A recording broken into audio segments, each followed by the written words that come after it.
नमस्कार दोस्तों, जब भी रामायण का जिक्र किया जाता है तो रामानंद सागर का नाम जरूर आता है।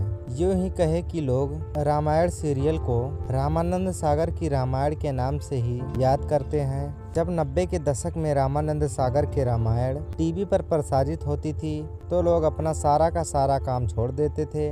इस दौरान सड़कें और गली मोहल्ले सूने हो जाते थे, क्योंकि जब रामायण देख रहे होते थे कुछ ऐसा ही जादू था इस सीरियल का जो हमें सालों बाद लॉकडाउन में भी देखने को मिला था। लेकिन क्या आप जानते हैं कि रामानंद सागर को रामायण बनाने का विचार कहां से आया था? अगर नहीं तो आज हम आपको बताते हैं। बात 1970 की है, जब शिलोंग में फिल्म ललकार की शूटिंग शुरू होने से पहले डिस्ट्रीब्यूटर शंकर लाल गोयनका रामानंद सागर उनके बेटे प्रेम सागर को लेकर गुवाहाटी मां कामाख्या के दर्शन करने गए थे। मंदिर में दर्शन करने के बाद जब वे लोग बाहर निकले तभी एक छोटी सी तेजस्वी कन्या रामानंद सागर के पास आई और बोली कि पेड़ के तले एक साधु महाराज आपको बुला रहे हैं। तभी आध्यात्मिक प्रवृत्ति के रामानंद सागर अपने बेटे को लेकर संत के पास जाने लगे। तभी प्रेम सागर ने पीछे मुड़कर देखा तो कन्या गायब हो चुकी थी।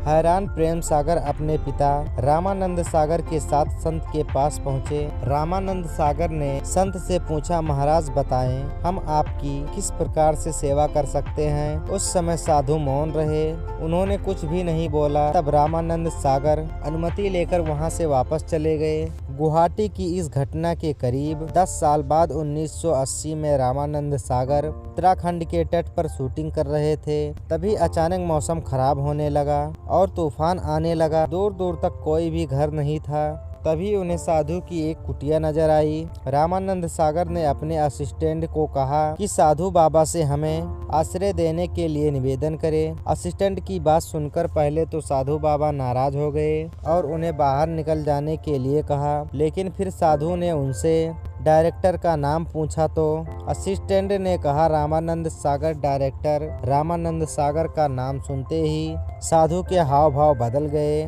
और उन्होंने अपने बर्ताव के लिए क्षमा मांगी। फिल्म की पूरी यूनिट को सम्मान सहित कुटिया के अंदर आने के लिए कहा।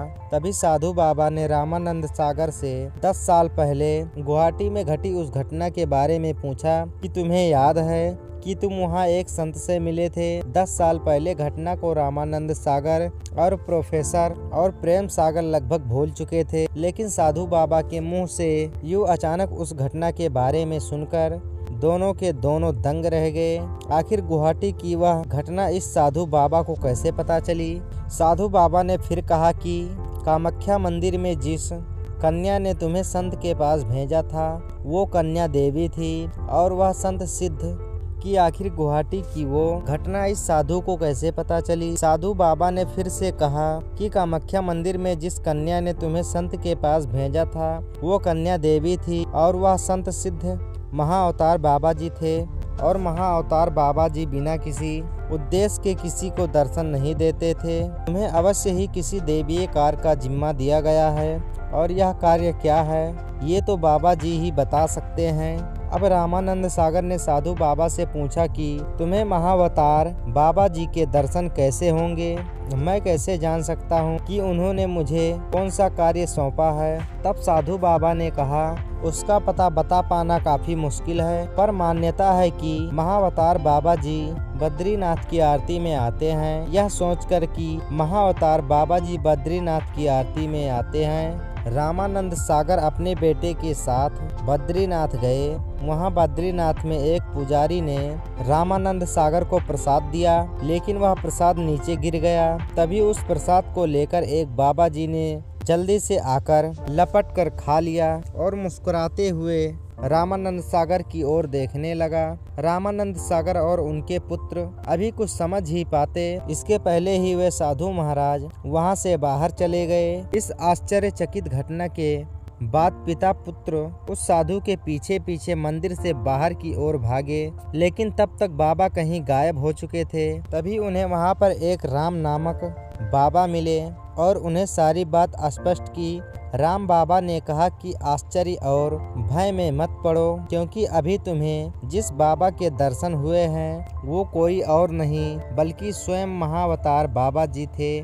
महाअवतार बाबा जी तुमसे एक आध्यात्मिक कार्य कराना चाहते हैं। वह चाहते हैं कि तुम सिनेमा बनाना छोड़ दो और टीवी के लिए रामायण का निर्माण करो। ऐसा करने से तुम पूरी मानव जाति के आध्यात्मिक चेतना का प्रसार करोगे और विश्वव्यापी सिद्धि के भागी भी बनोगे।